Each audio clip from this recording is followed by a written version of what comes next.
मेरा नाम प्रत्युष कौशिक है और आप लोगों को जन्माष्टमी की हार्दिक शुभकामनाएं। और आप लोगों का मेरे चैनल पे स्वागत है जिसका नाम है I know but you don't know. तो लेट्स स्टार्ट द वीडियो। तो आज हम बात करेंगे कृष्ण जी के बारे में, जिनका जन्म मथुरा में हुआ था। तो हुआ कि ये उनके मामा श्री कंस का बहुत अहंकार फैल गया था। वो बहुत बलशाली थे और उन्होंने अपने पिताश्री को कैद करके राज्य अपने मुट्ठी में कर लिया और वो ब्राह्मणों को पूजा नहीं करने देते थे, उनको मारते थे, उनको सताते थे और उनको परेशान करते थे। पर वो अपनी बहन से बहुत प्यार करते थे, उनका नाम देवकी है और उन्होंने अपने बहन की शादी वासुदेव जी से कराई थी। पर जैसे ही उनकी शादी हुई और उनको ससुराल ले जाया गया था, उससे पहले एक आकाशवाणी हुई कि जिस बहन से तू स्नेह करता है वो उसका 8वां पुत्र ही तेरे वध का कारण बनेगा। फिर जब आकाशवाणी हुई तो कंस को बहुत क्रोध आया। उसने अपनी बहन सहित वासुदेव जी को कारागार में बंदी बना दिया। फिर उसने 6 संतानों का लगातार वध कर दिया। तो जब 7वीं संतान होने वाली थी तो उसको विष्णु जी की माया से, देवकी के कोख से संकर्षण के कारण वासुदेव जी की दूसरी पत्नी रोहिणी के कोख में स्थापित कर दिया गया। और फिर जब कृष्ण जी का जन्म होने वाला था उससे पहले विष्णु जी प्रकट हुए और फिर उन्होंने वासुदेव जी को समझाया कि उन्हें क्या करना है। फिर जब कृष्ण जी का जन्म हुआ तब विष्णु जी ने एक माया रची जिससे सारे सैनिक सो गए और सारे कारागार के दरवाजे खुल गए। फिर जब वासुदेव जी यमुना तक पहुंचे तब बहुत बारिश हो रही थी और तेज तूफान आ रहा था जिससे कोई भी व्यक्ति बाहर नहीं आ सकता और देख नहीं सकता कि हो क्या रहा है, ये क्या कर रहा है।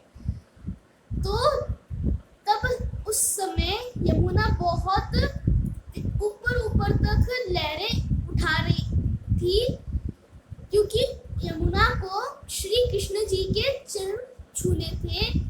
तो तब कृष्ण जी ने अपने पांव बाहर निकाले, फिर यमुना ने उनके चरण छुए, फिर वो शांत हो गई। जब वासुदेव जी कृष्ण को लेके गोकुल पहुंचे तो उन्होंने महाराज नंद से बातचीत की कि भगवान का आदेश है कि यशोदा जी की पुत्री को हमारे पुत्र से बदलना है। फिर वह पुत्री को लेके कालकोठरी वापस ले गए। फिर विष्णु जी का माया जाल टूट गया जिससे सारे दरवाजे बंद हो गए और सारे सैनिक जाके, फिर सैनिक जाके कंस महाराज को बताता है कि 7वीं संतान पुत्री हुई है। पर कंस कहता है कि चाहे पुत्र हो या पुत्री, मेरे को सारे संतानों का वध करना है। फिर वह कालकोठरी में जाके जैसे ही 7वीं पुत्री को मारना चाहता था तभी अचानक से वो पुत्री बिजली की रफ्तार से आसमान की तरफ गई और योग माया का रूप लेके कहा कि दुष्ट, तू मुझे मारने की कोशिश कर रहा है, तेरा वध करने वाला तो गोकुल में जन्म ले चुका है। वो लोग वृंदावन चले गए जहाँ पे कृष्ण जी गायों को चराया करते थे और बांसुरी बजाया करते थे। और उनके दोस्त थे सुदामा और बहुत सारे दोस्त थे, वो राधा जी से प्रेम करते थे और अपने दोस्तों के साथ माखन चुराया करते थे। फिर जब वो 15-16 साल के हुए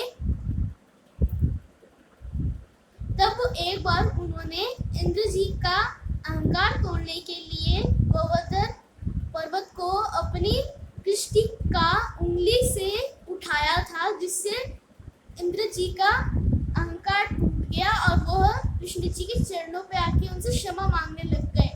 फिर जब कंस को पता चला तो कंस ने अक्रूर जी को कृष्ण जी को लाने के लिए भेजा था।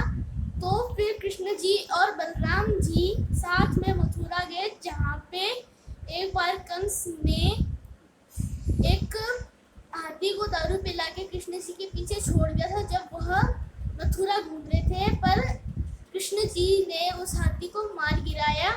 फिर एक मल्ल युद्ध हुआ जिसमें कृष्ण जी ने कंस के सारे पहलवानों को हराया, जो कि कंस के द्वारा भेजे गए थे। फिर कंस को बहुत क्रोध आया, फिर वह कृष्ण जी से लड़ने गए।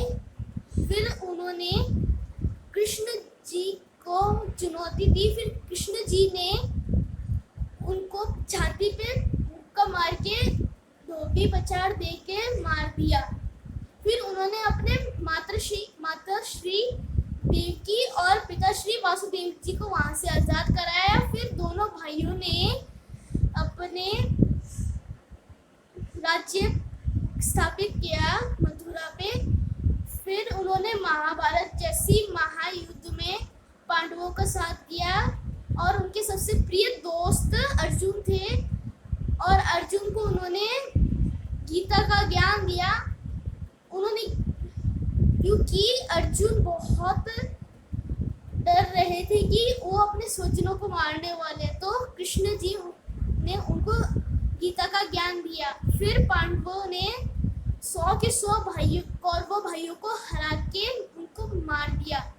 फिर जब कृष्ण जी गांधारी से मिलने गए तो गांधारी बहुत क्रोध में थी, तो उन्होंने श्राप दे दिया कि आप भगवान हैं, पर आपने मेरे परिवार को मरने से नहीं बचाया, तो मैं आपको श्राप देती हूँ कि जिस तरह मेरा परिवार खत्म हुआ है वैसे ही आपका परिवार भी खत्म होगा। उस कारण से कृष्ण जी के सारे स्वजन मारे गए। और फिर कृष्ण जी एक रात को जब सो रहे थे पेड़ के नीचे, तब एक शिकारी आया और उस शिकारी ने कृष्ण जी के पाँव के नीचे मणि को एक हिरण की आंख समझ ली और पेड़ के पीछे छुप के उन्होंने तीर चला लिया, जिससे कृष्ण जी ने अपना शरीर त्याग कर दिया। फिर जब उनके शरीर का अंतिम संस्कार हो रहा था तो उनका शरीर तो जल गया था, पर उनका हृदय अभी भी धड़क रहा था और एकदम सही वहाँ पे पड़ा था।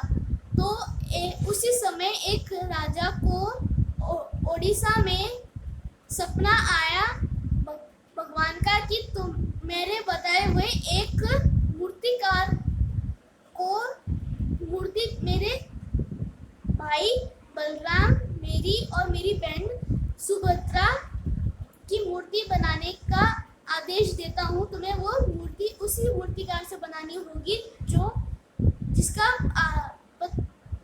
पता मैं दे रहा हूँ। तो फिर राजा उस मूर्तिकार के पास गया और मूर्तिकार ने कहा कि मैं एक शर्त पे बनाऊंगा कि जब मूर्ति कंप्लीट होगी तो मैं अपने आप खुद दरवाजा खोलूंगा। उससे पहले किसी ने दरवाजा खोला तो मैं वहीं पे मूर्ति बनाना छोड़ दूंगा। तो फिर कई महीने बीत गए। राजा चिंतित हो गया कि कहीं ये मूर्तिकार मर तो नहीं गया, क्योंकि खाना नहीं खा रहा है, सो भी नहीं रहा, भी आवाज भी नहीं आ रही है, रात दिन कुछ ना कुछ करता है, आवाज भी नहीं आती। तो राजा चिंतित होके दरवाजा खोल के गया तो उसने देखा कि मूर्तिकार ने सिर और घर तक बना लिया था, पर हाथ और पांव अभी तक नहीं बने थे। तो फिर मूर्तिकार ने कहा कि महाराज, आपने बहुत बड़ी भूल कर दी, आपने मेरा वचन तोड़ा है, तो अब मैं मूर्ति यहीं पे ही बनाना बंद कर दूंगा। उस समय कुछ ऐसा चमत्कार हुआ कि वो अब तक हमें नहीं पता है, वो रहस्य है। फिर हर 12 साल ओडिशा में ब्लैकआउट होता है 2-3 घंटे का, जिसमें जगन्नाथपुरी में कुछ गिने चुने पंडितों को जाने की इजाजत होती है, जिससे वह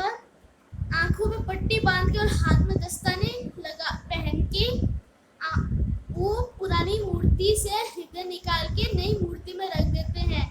और उन मूर्तिकारों को कहना है, उन पंडितों को कहना है कि वो